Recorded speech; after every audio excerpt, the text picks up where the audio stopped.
Hey everyone, and welcome back to the Hacker Stacker channel. I thought making a video about the tubes that I use for stacking my silver might make an interesting video. So let's go over the tubes I use for storing my silver stack.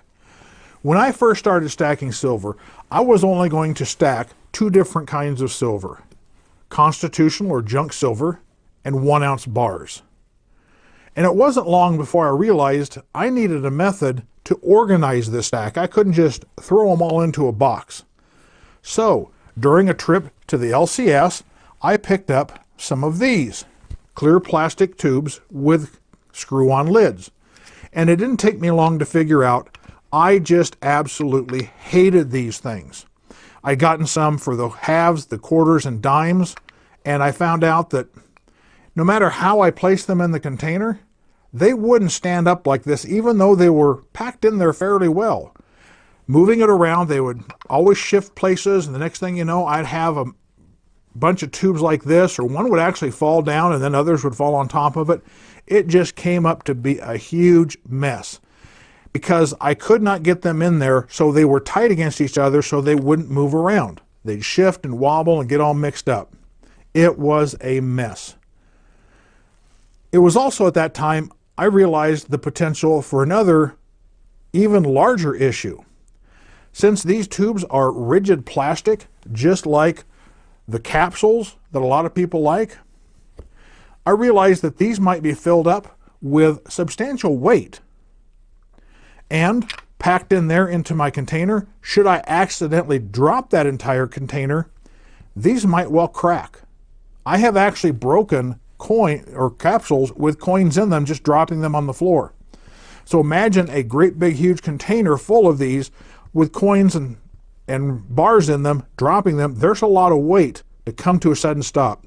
So these could not only crack and break, they might actually just shatter. And I've got a container full of loose bullion and coins and lots of little hard pieces of plastic. So I went on the hunt for a better solution, and this is what I found.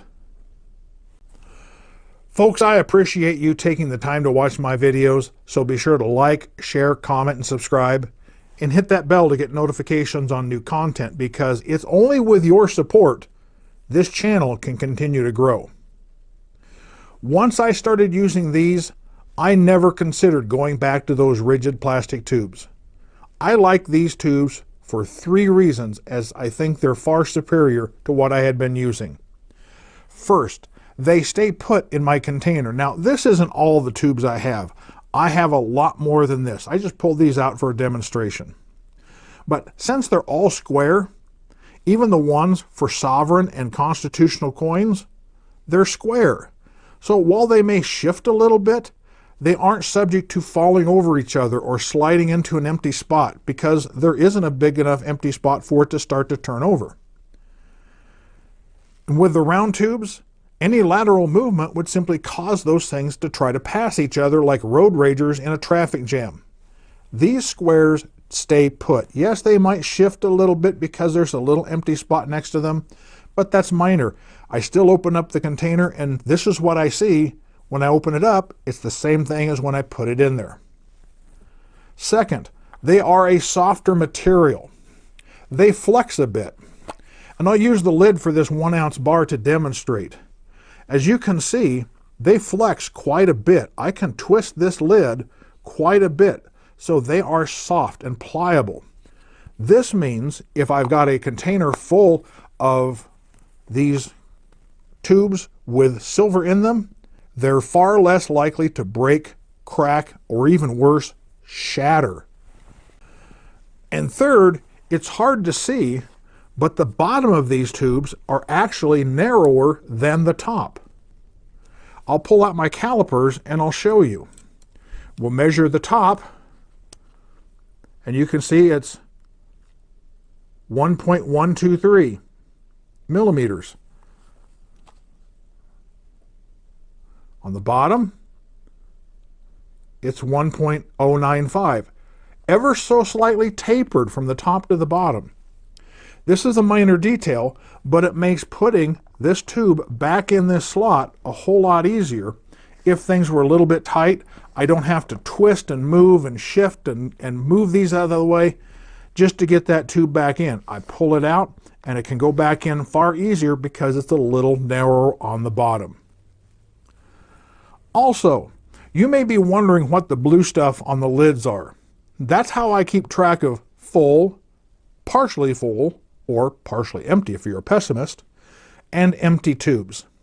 The blue stuff is actually painter's tape. I have a lot of this around the house for a lot of different projects. A blue square means the tube is full, meaning I can't put any more silver in any of these tubes that have a square on them. Without any silver in them, the tube has no marking at all. That means it's empty.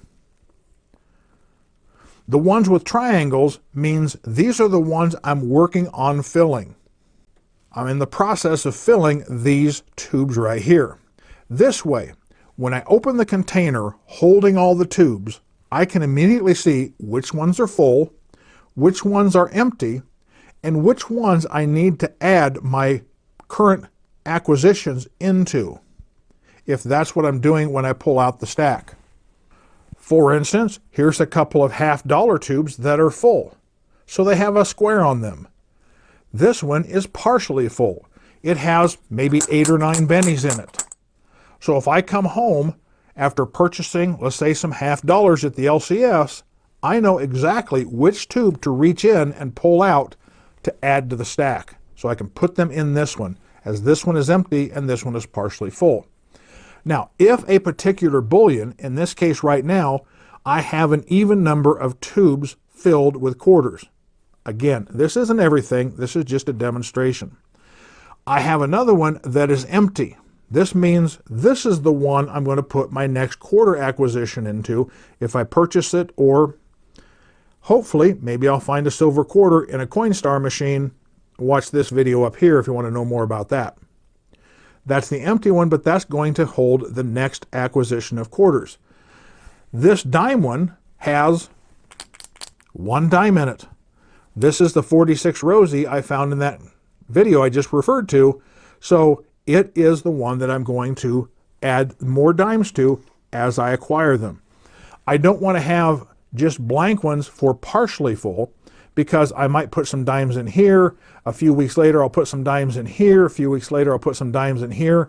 That makes it a mess to keep track of for how many dimes I actually have, because I've got to pull everything out.